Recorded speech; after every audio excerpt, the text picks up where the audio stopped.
เสียง FM 100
ทางมาเยี่ยมที่วัดนี้แล้วก็มีกุศลเจตนาคือความตั้งใจดีจะมาฟังธรรมเมื่อพูดว่าฟังธรรมก็เป็นเรื่องหลักเป็นเรื่องตัวความจริงความดีความงามต่างๆไม่จำเพาะเป็นเรื่องเกี่ยวกับผู้ใดที่ไหนทั้งนั้นแต่เรื่องหลักกลางนี่แหละสำคัญเมื่อได้มีหลักกลางแล้วเราก็นำไปใช้กับตัวเองเป็นบุคคลก็ตามหรือเป็นกลุ่มชนเป็นสังคมก็ตามได้ทั้งนั้นก็ดีที่ว่าให้โอกาสพูดบอกว่าให้พูดธรรมะคือให้พูดตัวหลักเพราะว่าท่านที่มานี้อยู่ในชมรมเกษตรกรก็เป็นเรื่องที่เกี่ยวกับองค์กรแล้วก็มีชีวิตมีความเป็นอยู่แนวทางของตนซึ่งพระก็อาจจะไม่ค่อยทราบนี้ถ้าอาตมาจะเข้าไปพูดเรื่องที่เกี่ยวกับชมรมเกษตรกรก็มีความรู้ไม่พอให้โอกาสพูดธรรมะก็ค่อยเบาใจหน่อยนี้ได้ทราบอย่างหนึ่งว่าวัตถุประสงค์ของชมรมนี้เน้นเรื่องการพึ่งตนเองเรื่องการพึ่งตนเองนี่ก็เข้าหลักธรรมอยู่แล้วทุกท่านทราบดีเพราะว่าพอพูดว่าพึ่งตนเองเราก็นึกถึงพุทธภาษิตว่าอัตตาหิอัตโนนาโถตนเป็นที่พึ่งของตนแต่พระพุทธเจ้าตรัสไว้เนี่ยเป็นเพียงเรายกมาท่อนเดียวความจริงพระองค์ตรัสไว้ยาวกันนี้นี่ถ้าเราจะเอามาครบเนี่ยเราก็ท่องกันไม่ค่อยไหวท่อนเดียวสั้นๆง่ายหน่อยความจริงที่เราท่องไว้ท่อนเดียวเนี่ยก็เพื่อไว้เป็นหัวข้อ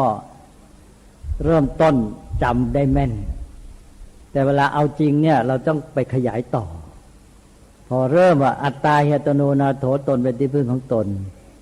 เราก็ไปศึกษาต่อแล้วก็เมื่อศึกษาแล้วจะจำให้หมดเลย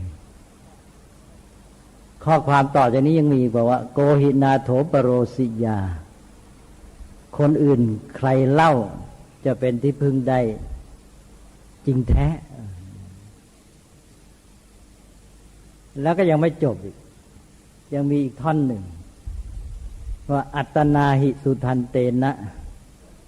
นาถังลภติทุลพังบอกมีตนที่ฝึกดีแล้วนั่นแหละชื่อว่าได้ที่พึ่งที่หาได้ยากความสำคัญเนี่ยอยู่ที่ท่อนสุดท้ายเวลาเราพูดว่าตนเป็นที่พึ่งของตนเนี่ยถ้าเราไม่ศึกษาให้ตลอดเนี่ยบางทีไปใช้ผิดยกตัวอย่างเช่นใครเขาอ่อนแอใครเขาขาดแคลนเนี่ย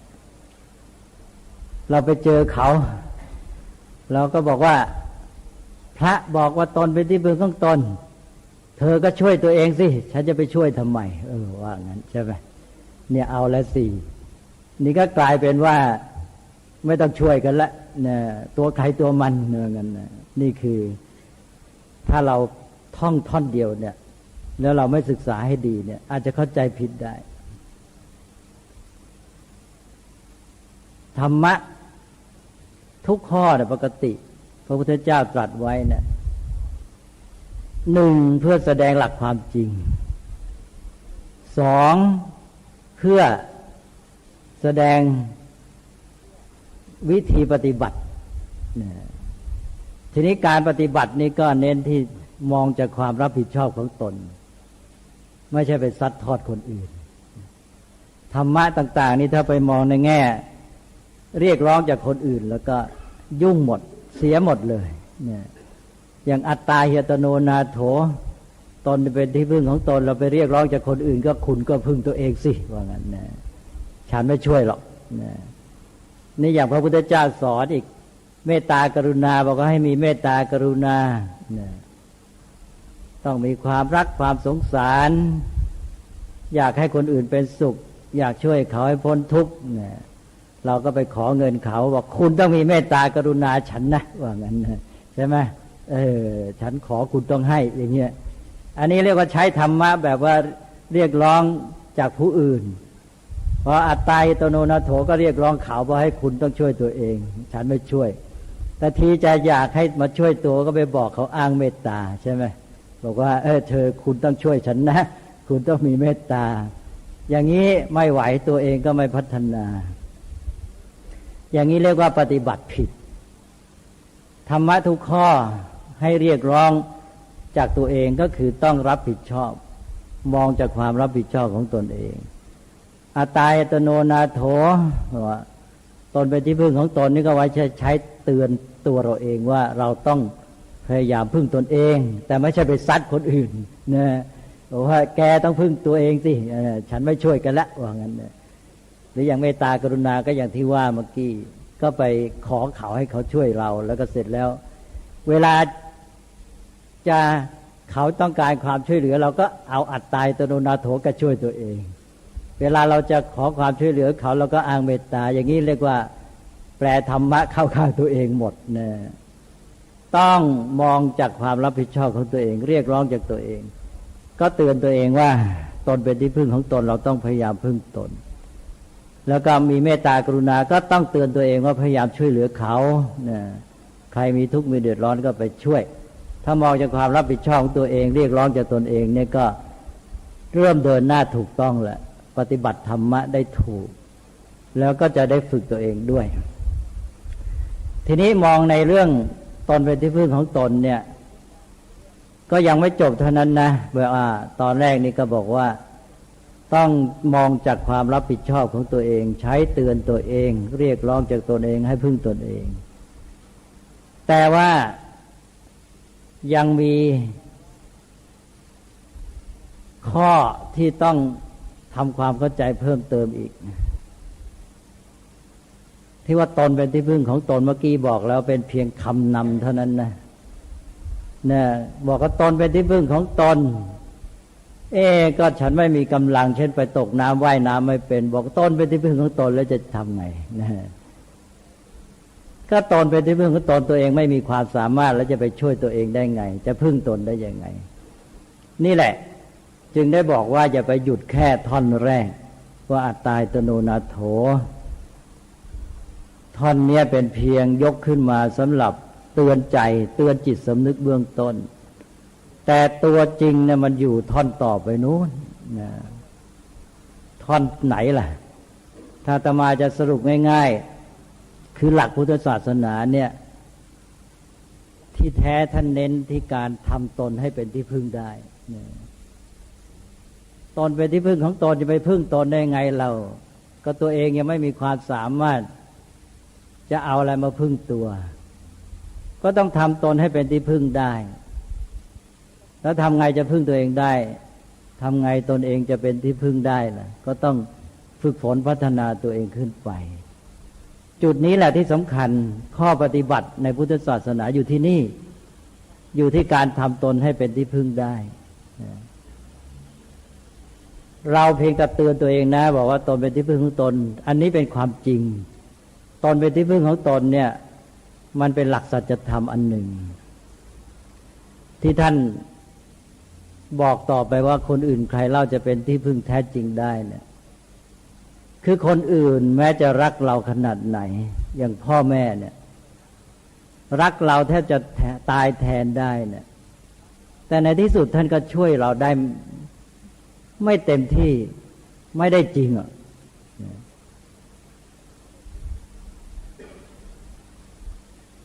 เอาง่ายๆอย่างความรู้หรือปัญญาเนี่ยรู้แทนกันได้ไหมไม่ได้เขาจะรักเรายังไงก็ตามเขาก็มารู้แทนเราให้ปัญญาเรา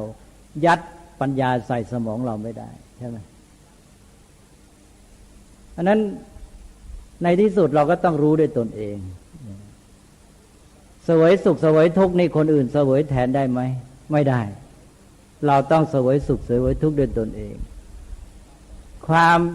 ดีงามความสามารถทุกอย่างในที่สุดต้องทำให้เกิดมีในตนเองแล้วเป็นของที่มายัดเยียดใส่ให้กันไม่ได้นั้นคนอื่นก็ได้แต่มาช่วยมาเกื้อกูลมาแนะนำมาบอกวิธีให้เราฝึกตัวเองขึ้นไปแล้วเราก็พึ่งตนเองได้ก็แค่เนี้ยแค่ภายนอกแค่ช่วยกันเวลาตกน้ำนี่ก็ยัง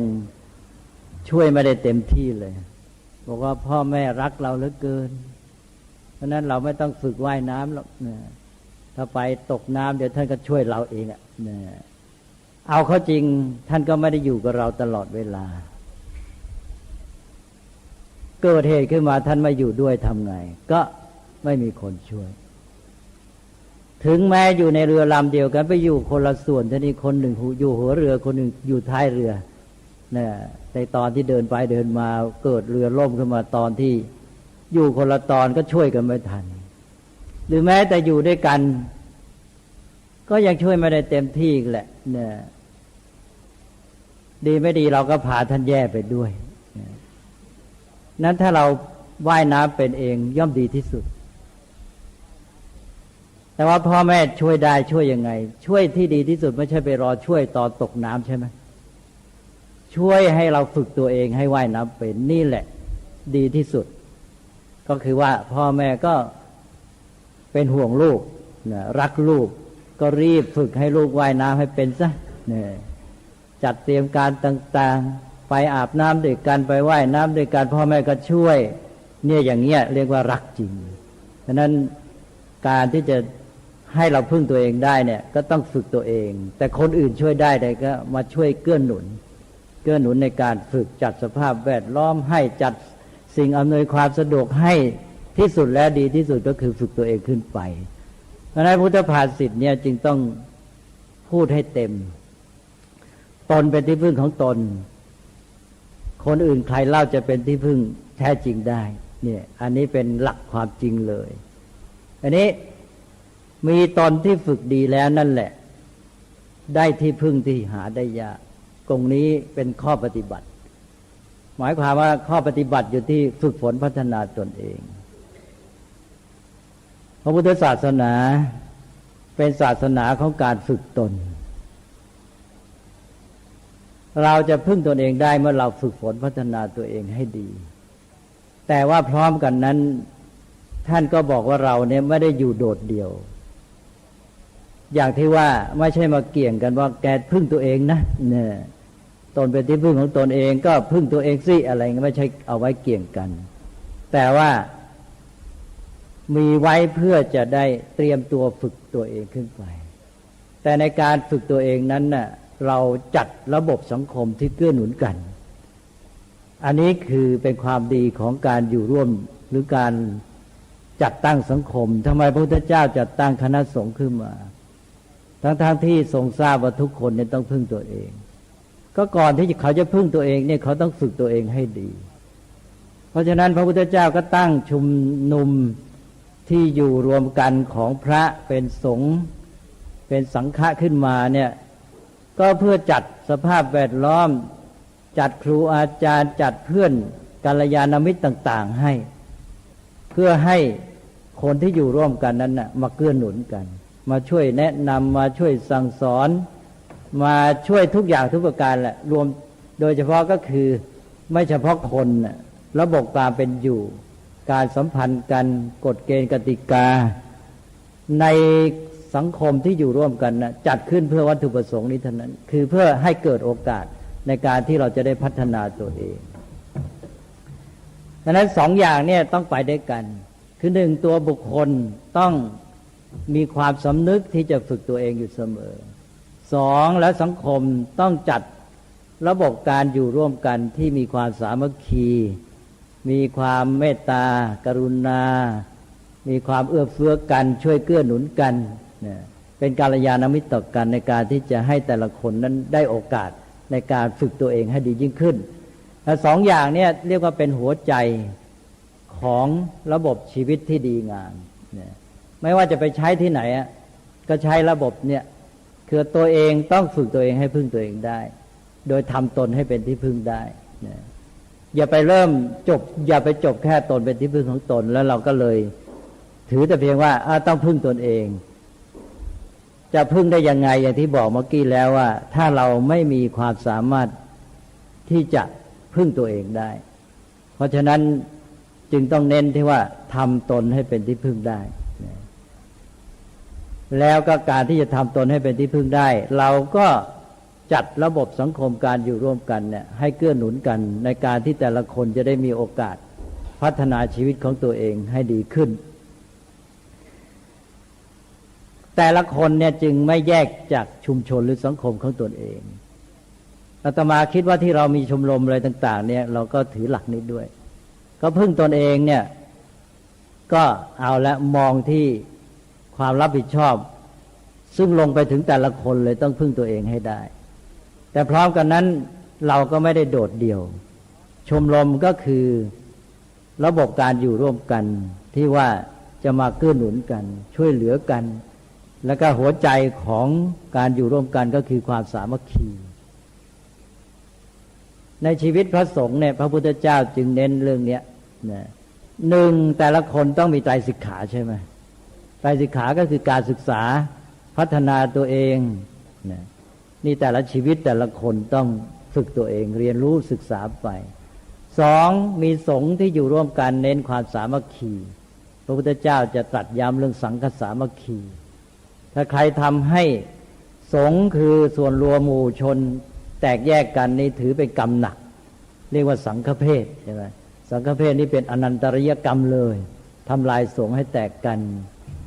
เพราะว่าเมื่อสงฆ์ชมรมชุมนุมส่วนรวมมันแตกกันไปซะแล้วเนี่ยแต่ละคนก็สูญเสียโอกาสแต่ละคนก็กระจัดกระจายเสียโอกาสในการที่จะฝึกฝนพัฒนาตนเองเพราะนั้นมันต้องไปด้วยกันเอาคติพุทธศาสนามาใช้ได้หมดก็ที่อาตมาพูดมาก็เป็นอันว่าสาระสำคัญก็มีเท่านี้นะคือว่าแต่ละคนต้องฝึกฝนพัฒนาตนเองแต่ว่าแต่ละคนนั้นก็ไม่โดดเดี่ยวเราต้องจัดระบบการอยู่ร่วมกันที่เป็นชมรมเป็นชุมนุมเป็นสังคมเนี่ยให้ทุกคนเนี่ยมาเกื้อหนุนซึ่งกันและกันเพื่อให้แต่ละคนนั้นมีโอกาสได้ปัจจัยเอื้อที่จะได้พัฒนาฝึกฝนตนเองได้ดียิ่งขึ้นพอตัวเราเนี่ยพอเราพัฒนาดีขึ้นไปเนี่ยเราก็ยิ่งกลับไปเกื้อหนุนส่วนรวมคือชุมชนของเราได้อีกคนไหนพัฒนามากมีความรู้ความสามารถมากหรือแม้แต่ภายนอกมีทุนมีรอนดีขึ้นแล้วกลับไปช่วยส่วนรวมช่วยเกื้อหนุนคนอื่นอีกใช่ไหมนั้นตัวเราแต่ละคนนี่พัฒนายิ่งขึ้นก็ไปเกื้อหนุนส่วนรวมสังคมอีกสังคมดีก็กลายเป็นสภาพเอื้อเกื้อหนุนให้แต่ละคนพัฒนาตัวเองได้ดีเนี่ยต้องให้เป็นปัจจัยแก่กันและกันให้บุคคลกับสังคมเนี่ยเป็นปัจจัยเอื้อต่อกันนี้ที่มันน่ากลัวที่เป็นอันตรายมากในปัจจุบันก็คือแทนที่มันจะมาเอื้อเกื้อหนุนกันนะมันกลับตรงข้ามมาขัดขวางกันมาบั่นรอนกันเนี่ยดูสังคมปัจจุบันเนี่ยเป็นยังไงปัญหามากคือว่า แต่ละคนก็จะเอาเพื่อตัวเองเอาละสิไม่คิดพัฒนาตัวเองแต่คิดจะเอาจากคนอื่นเมื่อจะเอาแต่ละคนจะเอาก็ต้องเบียดเบียนแย่งชิงซึ่งกันและกันใช่ไหมยิ่งคนไหนเอามากมีกำลังมีความสามารถมากก็เอาเปรียบข่มเหงคนอื่นได้มากสังคมก็เดือดร้อนยุ่งเหยิงพอสังคมเดือดร้อนยุ่งเหยิงแต่ละคนก็ไม่เป็นอันได้มาฝึกฝนพัฒนาทำกิจการหน้าที่ของตัวเองและเกิดอันตรายอุปสรรคไปหมดก็กลายไปว่าสังคมก็คือคนอื่นคนที่อยู่ร่วมกันมาขัดขวางกันเพราะฉะนั้นสังคมที่จัดสรรไม่ดีเนี่ยผิดหลักเนี่ยก็กลายเป็นเครื่องขัดขวางการพัฒนาของแต่ละคนนั่นแหละคือเสียทั้งสองอย่างสังคมเองก็อยู่กันเดือดร้อนระสำระสายไม่เป็นสุขแล้วแต่ละคนนั้นก็สูญเสียโอกาสนอกจากอยู่เป็นทุกข์แล้วก็สูญเสียโอกาสที่จะพัฒนาตัวเองด้วยนั้นเพราะฉะนั้นจะต้องหาทางว่าทำยังไงจึงจะให้ได้ตามหลักที่พระพุทธเจ้าตรัสไว้เนี่ยคือต้องให้บุคคลพัฒนาตัวเองฝึกตัวเองแล้วให้สังคมชุมชนเป็นสภาพเอื้อเกื้อหนุนการพัฒนาตนของแต่ละคนนั้นแล้วก็เมื่อแต่ละคนพัฒนาตัวเองดีก็กลับมาเอื้อสังคมมากขึ้นเพราะมีความสามารถมาช่วยเกื้อหนุนเอื้อเฟื้อเผื่อแผ่คนอื่น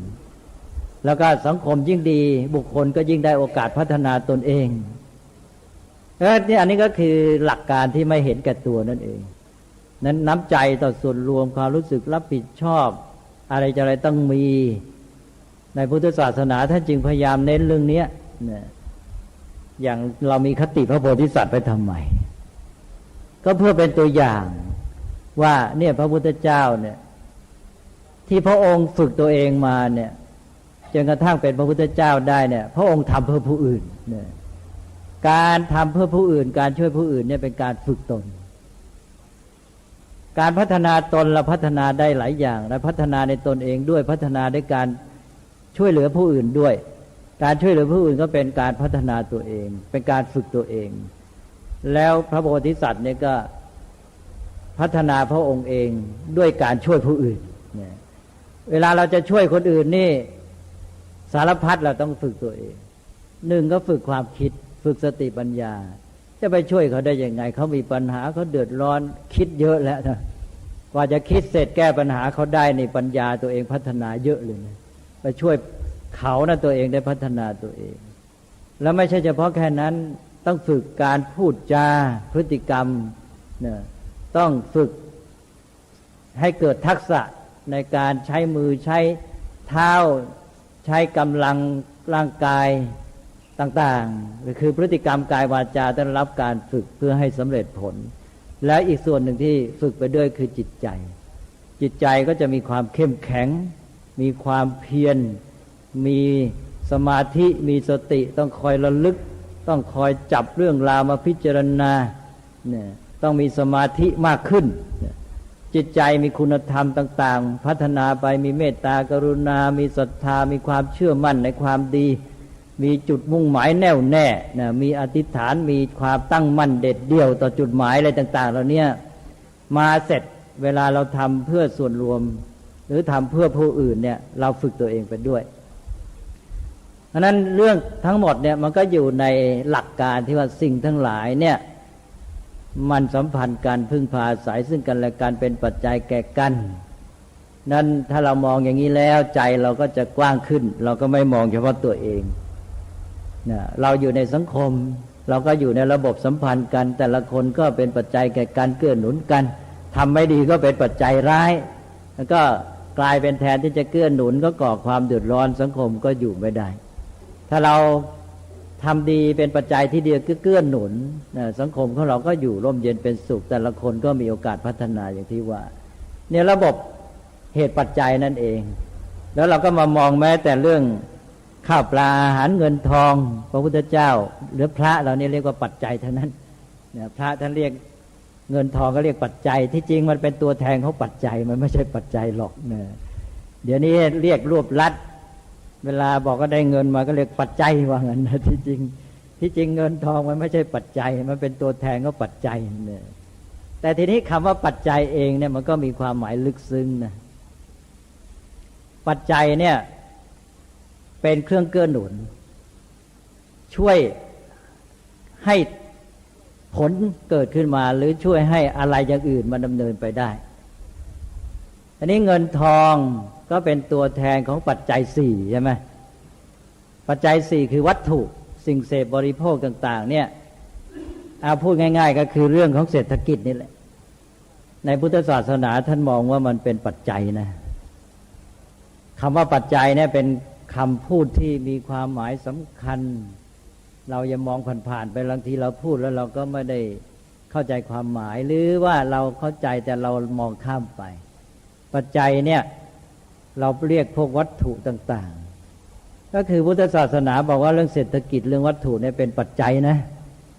คำว่าปัจจัยก็อาจจะตรงข้ามกับคำว่าจุดหมายท่านบอกให้รู้ว่าความพรั่งพร้อมทางเศรษฐกิจเงินทองเป็นต้นสิ่งเสพบริโภคไม่ใช่จุดหมายนะเป็นปัจจัยนะขาดไม่ได้จำเป็นแต่ว่ามันไม่ใช่จุดหมายมันเป็นเครื่องเกื้อหนุน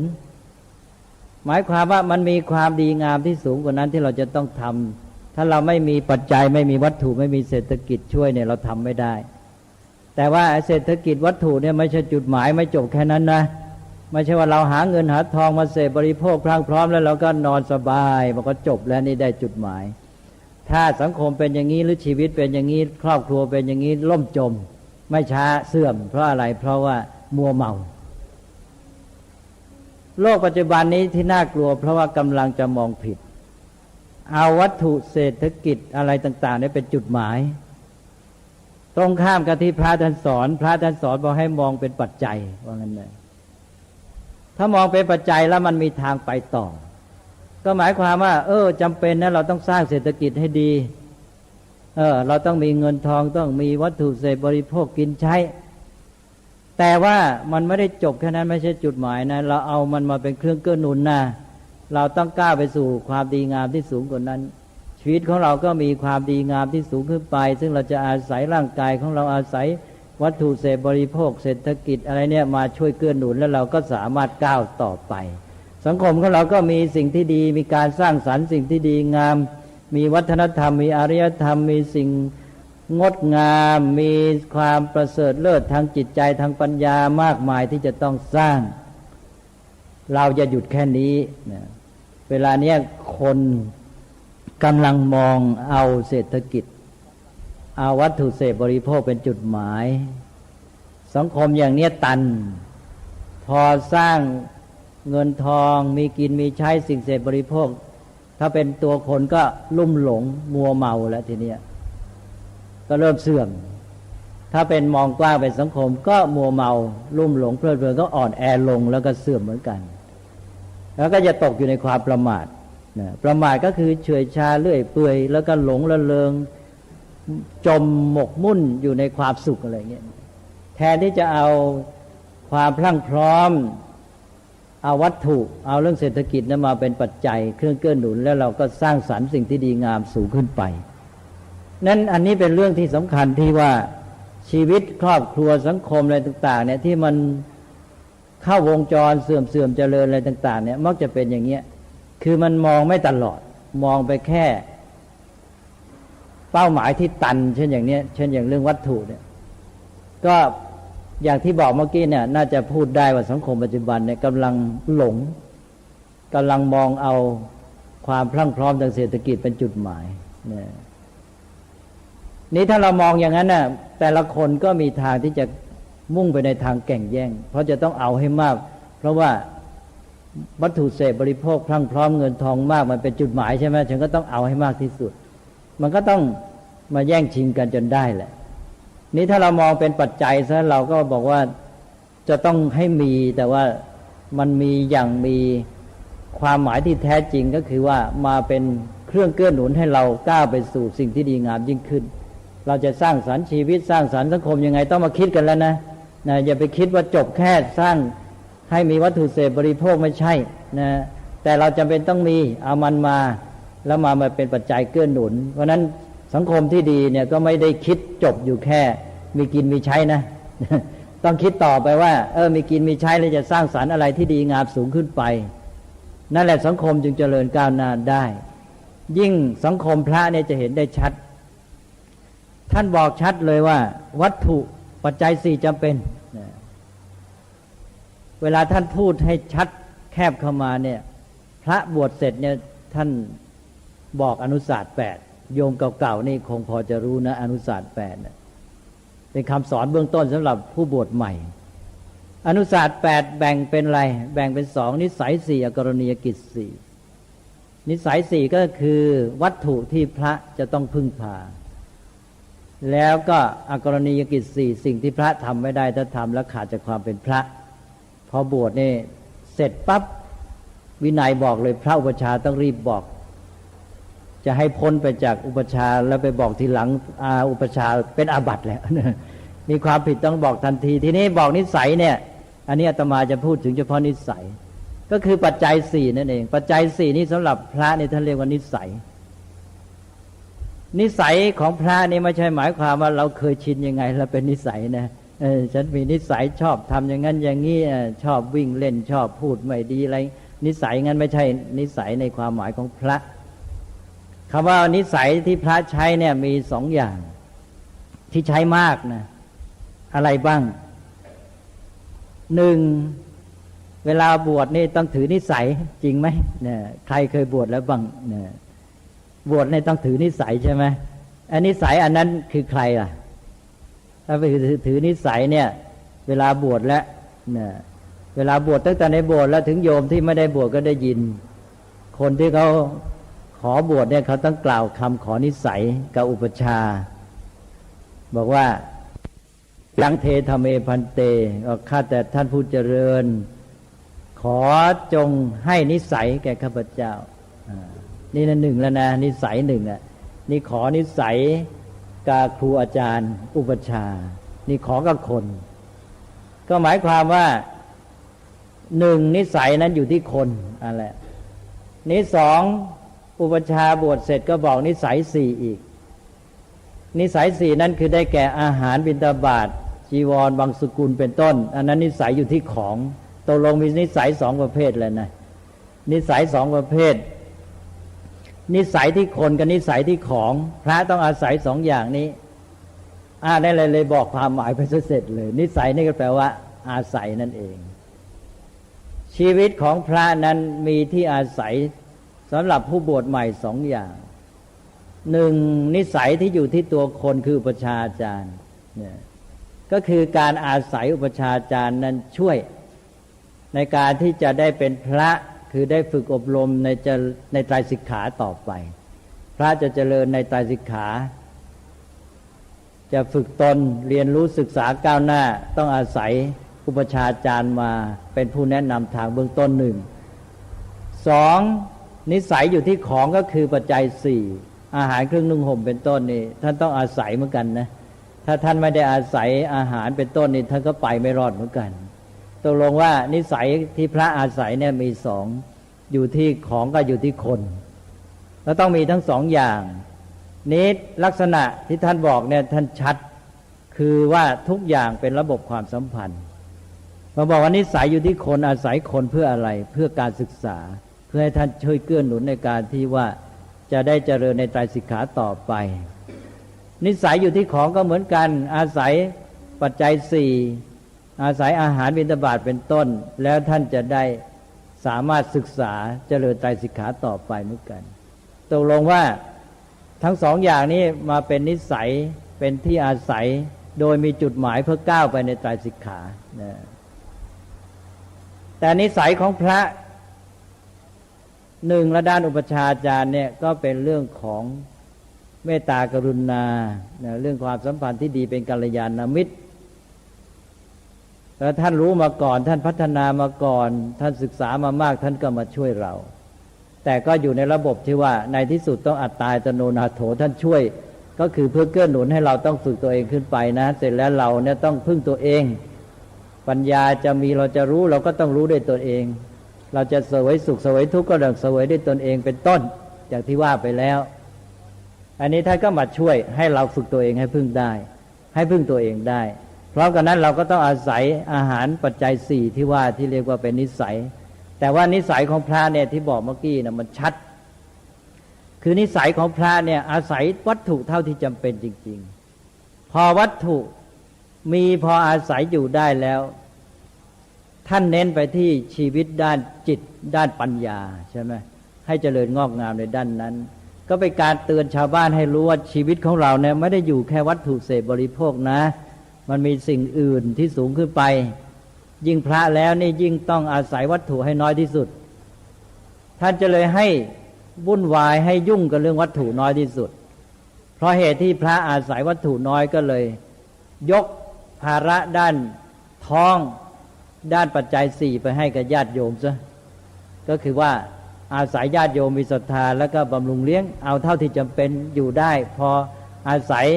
แล้วท่านก็ไปทำกิจหน้าที่ของตัวเองเอาเวลาเอาแรงงานของตัวเองเนี่ยไปทุ่มเทอุทิศให้แก่การบำเพ็ญไตรสิกขาเจริญในพระธรรมวินัยของท่านไป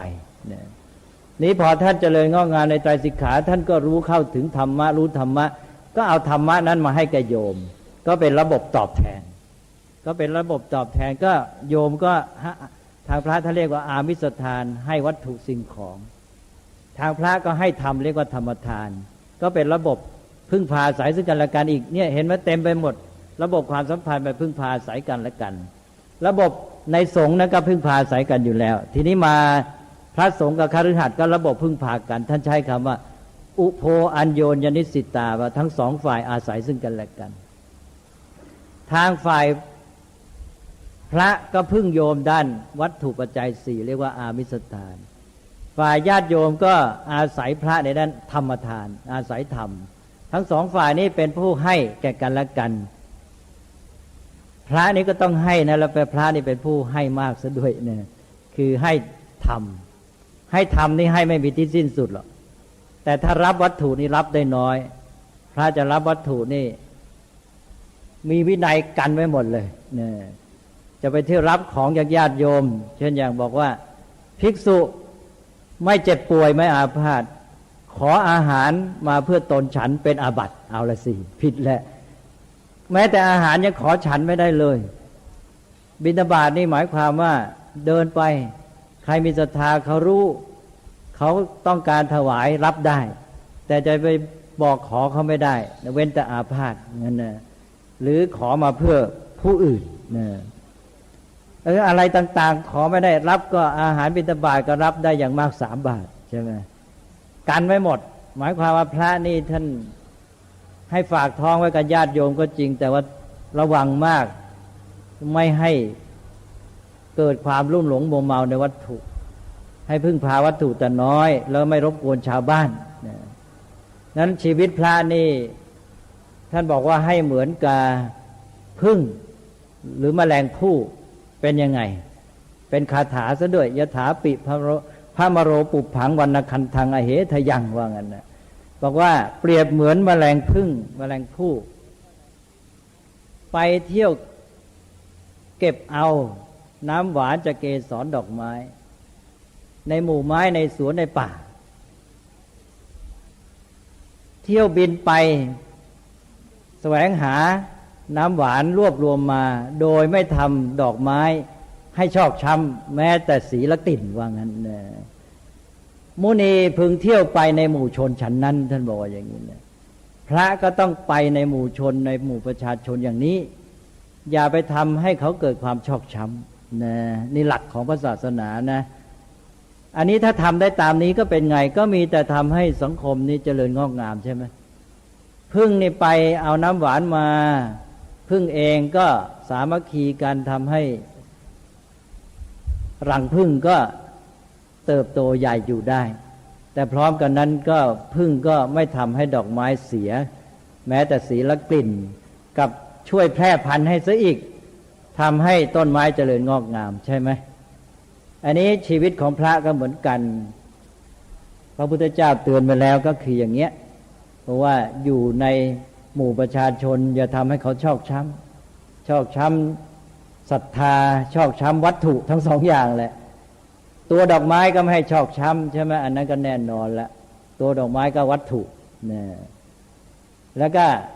ศีลกลิ่นเนี่ยก็คือศรัทธาจิตใจของเขาจะทำจิตใจของเขาเช่นศรัทธาให้ชอกช้ำต้องบำรุงทำให้สังคมนั้นเจริญงอกงามขึ้นถ้าพระสงฆ์ได้อยู่ในสังคมได้อย่างดีแล้วก็ทำให้ทุกอย่างดีงามหมดใช่ไหมพระก็อยู่ได้ญาติโยมก็มีศรัทธาบำรุงเสร็จแล้วพระก็สอนธรรมทำให้ญาติโยมก็มีจิตใจดีงามเจริญงอกงามในศีลในธรรมในทานในศีลในภาวนามีความร่มเย็นเป็นสุขสังคมก็อยู่ร่มเย็นเนี่ยแหละงี้เรียกว่าเป็นเหมือนวันแหล่งพึ่งที่ว่าไปในหมู่ไม้แล้วก็ทำให้งอกงามไปด้วยกันหลักการนี้อาตมาคิดว่าเอามาใช้ได้หมดแหละท่านที่มารวมกันนี่ก็เป็นกุศลเจตนาเป็นความดีเราใช้หลักนี้แหละใช้หลักที่ว่าเราแต่ละคนนี่ต้องพัฒนาชีวิตให้เจริญงอกงามนะแต่การที่ชีวิตเราแต่ละคนจะเจริญงอกงามนี้เราต้องจัดระบบชุมชนสังคมให้เกื้อหนุนกันนะให้แต่ละคนแทนที่จะมาขัดขวางกันก็มาเกื้อหนุนกันแล้วเมื่อเกื้อหนุนกันแต่ละคนก็ยิ่งมีโอกาสในการพัฒนาตัวเองยิ่งขึ้นพอเราพัฒนาตัวเองเราก็ยิ่งกลับไปมีความสามารถเกื้อหนุนชุมชนของเรามากยิ่งขึ้นชุมชนก็ยิ่งพัฒนาขึ้นก็กลับมาส่งเสริมให้เราเนี่ยมีความสุขร่วมกันแล้วตัวเองก็พัฒนายิ่งขึ้นแล้วทีนี้นอกจากนั้นชมรมของเราก็กลับไปเป็นส่วนร่วมที่ช่วยให้สังคมใหญ่เจริญงอกงามอีกเนี่ยเหมือนอย่างการสังฆะชุมนุมพระสงฆ์เนี่ยช่วยให้สังคมใหญ่เจริญงอกงามถ้าทำได้อย่างนี้แล้วเนี่ยมันเป็นระบบที่แต่ละหน่วยย่อยเนี่ยมาเกื้อหนุนระบบส่วนรวมใหญ่ให้เจริญงอกงามไปด้วยกันก็มีแต่ดีอย่างเดียวเลยนั้นทำไงเราจะสร้างสังคมอย่างนี้ได้นะก็เป็นเรื่องที่ญาติโยมทุกคนต้องช่วยกันแหละถ้าเราทำได้ตามนี้นี่แหละปฏิบัติตามธรรมะของพระพุทธเจ้าพุทธศาสนาเนี่ยเป็นศาสนาที่เป็นมัชฌิมาปฏิปทาทางสายกลางทางสายกลางเนี่ยก็คือว่าเอาตรงตามความเป็นจริงพอดีกับความจริงพอดีกับความจริงก็คือความจริงของธรรมชาติเขาให้ไว้อย่างนั้นบอกว่าธรรมชาติก็คือระบบความสัมพันธ์ของสิ่งทั้งหลายที่อยู่ในธรรมชาติล้วนแต่เป็นองค์ประกอบเป็นปัจจัยแก่กันและกันนะถ้าหากว่าเป็นไปในทางไม่ดีก็เป็นปัจจัยขัดขวางส่งผลร้ายต่อกันถ้าหากว่าดำเนินดีทำดีเช่นเป็นมนุษย์ทำดีก็เป็นปัจจัยที่ดีส่งเสริมให้เกื้อหนุนให้เกิดความเจริญงอกงามไปด้วยกันเนี่ยระบบความสัมพันธ์อันเนี้ยมันเป็นความเป็นจริงตามธรรมชาติพระพุทธเจ้าก็เอาหลักนี้แหละมาใช้มาวางให้เราก็เลยเรียกว่าระบบที่เป็นมัชฌิมาก็คือพอดีตรงกับความจริงความจริงมีเท่าไหนก็พอดีเท่านั้นนะ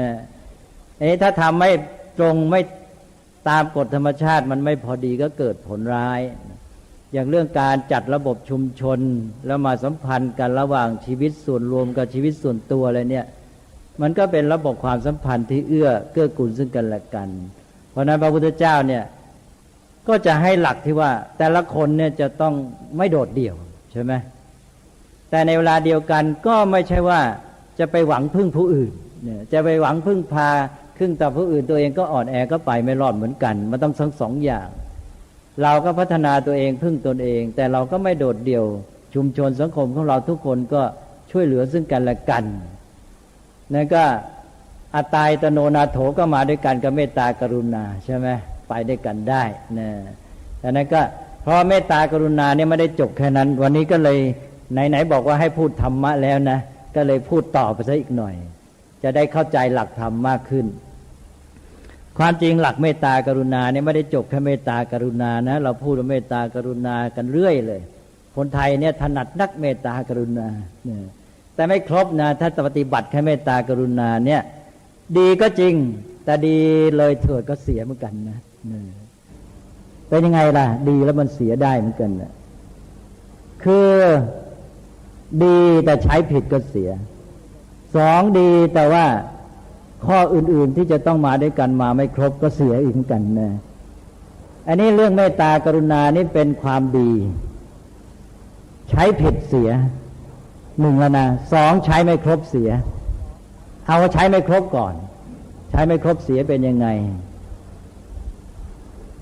ญาติโยมจะต้องรู้ว่าเมตตากรุณาเนี่ยเขามาในชุดของเขานะชุดของเขามีกี่ข้อท่านที่ชำนาญธรรมะตอบในใจได้เลยบอก4 ข้อใช่ไหม อ้าว4 ข้อ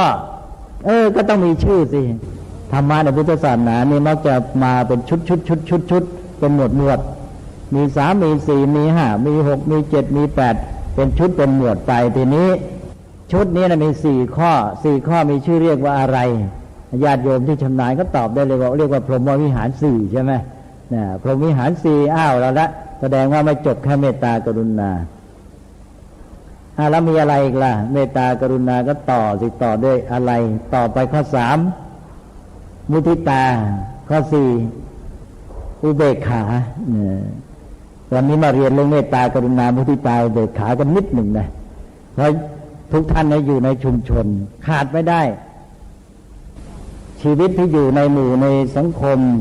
ในโลกมนุษย์เนี่ยขาด4 ข้อนี้ไม่ได้ทำไมขาดไม่ได้ล่ะถ้าขาดแล้วจะสร้างโลกได้ยังไงล่ะใช่ไหมเพราะว่าท่านบอกว่าพรหมวิหารก็แปลบอกว่าธรรมประจำใจของพรหม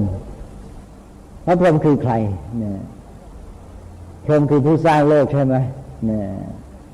ไม่ใช่สร้างโลกอย่างเดียวนะคอยบำรุงรักษาดูแลด้วยเรียกว่าอภิบาลโลกพระพรหมเป็นผู้สร้างสรรค์อภิบาลโลกจะอยู่ดีด้วยพระพรหมสร้างสรรค์บันดาลแต่ว่าพระพุทธเจ้าไม่ได้เอาอย่างนั้นนะนั่นพระพรหมเทพเจ้านะนี่พระพุทธเจ้าบอกว่าต้องมีพรหมวิหารกันทุกคนมนุษย์นี่แหละให้มาประพฤติตามหลักพรหมวิหารให้มีธรรมประจำใจของพรหม4 ข้อพอมีเสร็จเป็นพรหมทุกคนเลยนะพระพุทธเจ้าก็ต้องการให้เราทุกคนเนี่ยมาสร้างสรรค์สังคมของเราโดยไม่ต้องรอพระพรหมว่างั้นนะให้มนุษย์เนี่ยเป็นพรหมซะเองด้วยการปฏิบัติตามหลักธรรม4 ข้อนี้เมื่อเรามีธรรม4 ข้อนี้เราก็เป็นพรหมหมายความว่าเราเป็นผู้สร้างสรรค์อภิบาลโลกด้วยตัวของเราเองทุกคนเลยนี่ถ้าหากว่ามนุษย์ไม่เป็นพรหมเราก็ได้แต่ทำลายโลกสิรอให้พระพรหมมาสร้างใช่ไหมอย่างนี้แย่ไปไม่รอดเพราะนั้นพระพุทธเจ้าเนี่ย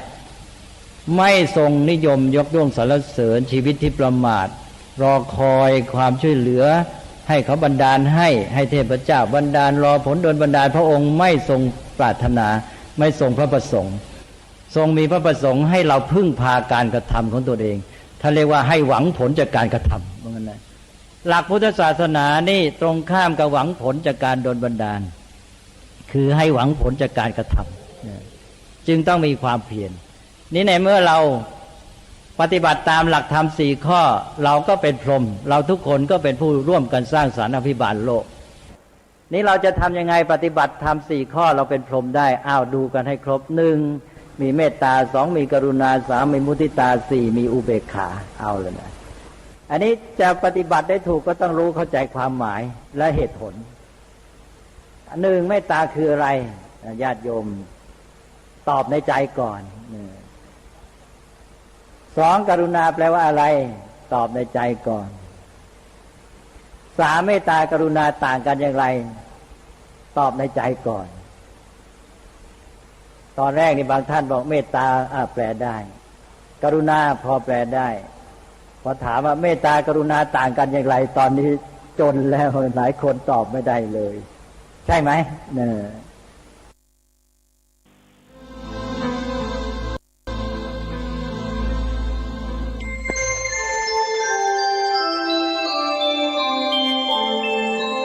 ขณะนี้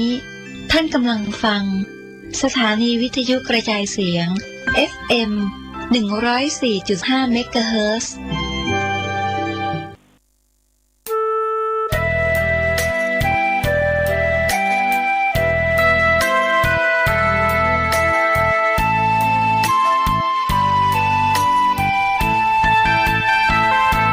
ฝากทำยามดึกกับสายเพื่อความสุขสมทวนทั่วทุกหัวใจถึงคนทั้งโลกซึ่งอยู่แดนไกลจากคณะสงฆ์เชียงใหม่ที่ได้ตั้งใจเทศกลอนป่านนี้ศรัทธาลับหรือยังหรือกำลังฟังคลื่นนี้กันอยู่หนอขอจงตั้งใจ ฟังให้เพียงพอฟังด้วยหัวใจจดจ่ออย่าท้อและถอยเลยคืนไหนถ้ามีเวลาว่างจดหมายมาบ้างอย่าทำเงียบเฉยหรือโทรศัพท์เข้ามาติชมเชยถามปัญหาเถิดเอ่ยจะเฉลยให้สุนทรฝากทำนี้มาช่วยย้ำเตือนอย่าลืมอย่าเลือนน้ำคำที่พร่ำสอนสังคมวุ่นวาย